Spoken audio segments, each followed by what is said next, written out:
Everyone, అందరూ ఎలా ఉన్నారు? బాగున్నారా? సండే వచ్చేసిందండి. మీరేం స్పెషల్స్ చేసుకున్నారు?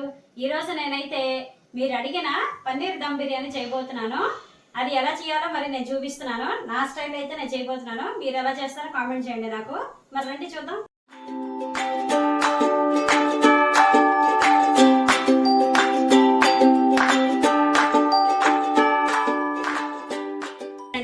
నేను ఇక్కడ 200 గ్రామ్స్ పన్నీర్ తీసుకున్నాను.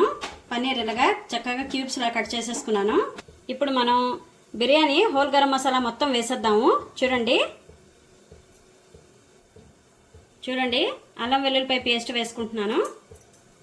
అలాగే ఒక 4-5 పచ్చిమిరపకాయలు ఇలా చీలికల్లా కోసుకున్నాను, ఇది వేసేసుకుంటున్నాను.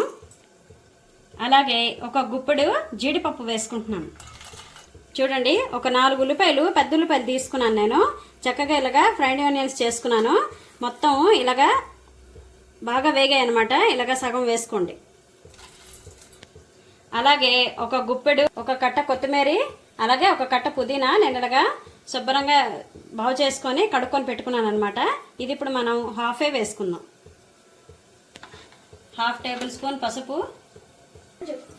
అలాగే ఇప్పుడు మనం పన్నీర్కి సరిపడా ఉప్పు వేసుకుందాం. మళ్ళీ రైస్లో కూడా వేసుకోవాలి కదా. అలాగే నేను కారం ఒక 3 టేబుల్ స్పూన్స్ వేసుకుంటున్నాను. మీకు ఇంకా కారం కావాలనుకుంటే మీరు ఇంకొంచెం వేసుకోవచ్చు. 2 టేబుల్ స్పూన్ ధనియా పౌడర్ వేసుకుంటున్నాను. అలాగే ఒక table spoon Everest biryani masala కొంచెం వేసేసుకోండి. అలాగే 1.5 table spoon Everest garam masala వేసుకోండి. 1 టేబుల్ స్పూన్ జీరా పౌడర్ వేసుకోండి. చూడండి ఈ చిన్న గరిటెతోటి ఒక 2 గరిటెలు పెరుగు, ఫ్రెష్ పెరుగు వేసుకోండి.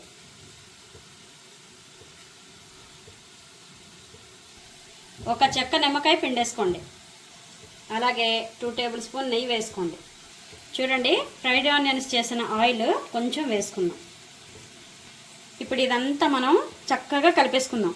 పన్నీరు ఉంది కాబట్టి మనం మెల్లిమెల్లిగా కలుపుకోవాలి, లేదంటే పన్నీరు మెత్తగా అయిపోయి బాగోదు. చూసారు కదండి, చక్కగా కలిపేసుకున్నాను. ఇప్పుడు మనం బిర్యానీ దేంతో అయితే చేయబోతున్నామో అందులోని ఫ్రైడ్ ఆనియన్స్ ఆయిల్ కొంచెం వేసుకుందాం. చూడండి ఫ్రైడ్ ఆనియన్స్ ఆయిల్ వేసేసుకుంటున్నాను. ఆయిల్ హీట్ ఎక్కింది కదండి. చూడండి ఒక ఉల్లిపాయ నేను ఇలాగ సన్నగా పొడుగ్గా తరుక్కున్నాను. ఇలాగ మొత్తం కొంచెం చిదిపేసుకోండి. ఇగో ఇలాగా. ఇప్పుడు మనం ఇందులో వేసేద్దాం. చూడండి ఆనియన్స్ అయితే వేగవలసిన అవసరం లేదు, కొంచెం వేగితే చాలు. ఇప్పుడు మనం వెంటనే ఇది వేసేసుకుందాం, పన్నీర్ అంతా. ఇప్పుడు మనం చక్కగా కలిపేసుకొని పచ్చివాసన పోయేంత వరకు కూడా చక్కగా మూత పెట్టి ఉంచేద్దాం ఒక 10 నిమిషాల సేపు. చూడండి మనం ఇప్పుడు పన్నీర్ అక్కడ వేగే లోపల మనం ఇక్కడ 1 లీటర్ వాటర్ పెట్టేసుకుందాము. వాటర్లోని 1 స్పూన్ ఉప్పు వేసుకుందాము. ఆయిల్ 1 స్పూన్ వేసుకుందాం. 1/2 టేబుల్ స్పూన్ షాజీరా వేసుకుందాం. అలాగే కొంచెం కొత్తిమీర, పుదీనా కూడా వేసుకుందాం.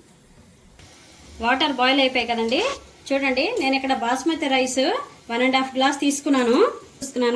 3 సార్లు శుభ్రంగా కడుక్కున్నాను. ఇప్పుడు మనం ఇందులో వేసేసుకుందాం.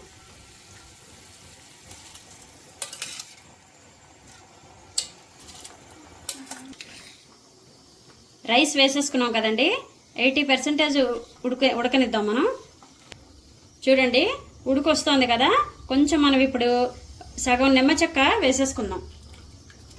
కొంచెమే, ఎక్కువ వద్దు. నిమ్మరసం ఎందుకు వేసుకోవడం అంటే రైస్ వైట్గా ఉంటుందండి. చూసారు కదా రైస్ 80% కుక్ అయింది. ఇప్పుడు మనం ఇందులో వేసేసుకుందాం లేయర్ కింద. చూడండి రైస్ మొత్తం వేసేసాం కదా. ఇప్పుడు మనం ఫ్రైడ్ ఆనియన్స్ ఏదైతే మనం కొంచెం పక్కకు తీసి పెట్టుకున్నామో అదంతా కూడా చుట్టూరు వేసేద్దాం. ఫ్రైడ్ ఆనియన్స్ వేసాం కదండి. ఇప్పుడు మనం పుదీనా, కొత్తిమీర కూడా వేసేసుకుందాం. రైస్ ఉడికించుకున్న వాటర్ ఏదైతే ఉందో కొంచెం ఇలా తీసుకోండి ఒక చిన్న గ్లాస్లోకి. ఇప్పుడు మనం చుట్టూరు వేసుకుందాం. అలాగే నేను ఫుడ్ కలర్ మంచిది కాదు కాబట్టి నేనేమో పాలల్లోనే ఒక చిటికెడు పసుపు వేసుకొని కలిపి పెట్టుకున్నాను ఇలాగా. మీకు ఇష్టమైతే కనుక ఫుడ్ కలర్ వేసుకోండి. నేనైతే స్కిప్ చేస్తున్నాను. నేనైతే ఇలాగా ఈ మిల్క్ వేసుకుంటున్నాను. అలాగే పైన కొంచెం 1 టేబుల్ స్పూను నెయ్యి వేసుకోండి. అన్నీ వేసేసుకున్నాం కదండి. చూడండి, నేను ఇక్కడ పెనం పెట్టుకొని హీట్ చేసుకున్నాను. ఇప్పుడు మనం ఇది పెనం మీద పెట్టేసుకుందాం.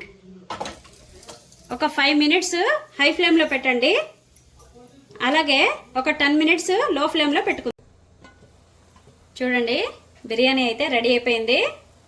మీరు అడిగిన పన్నీర్ దమ్ బిర్యానీ రెడీ అయిపోయింది. గుమగుమలాడే పన్నీర్ దమ్ బిర్యానీ రెడీ అయిపోయిందండి. మరి చూసారు కదా ఎలా చేశానని. నేనైతే నా స్టైల్లో నేను చేశాను. మరి మీరు ఎలా చేస్తారో నాకు కామెంట్ చేయండి.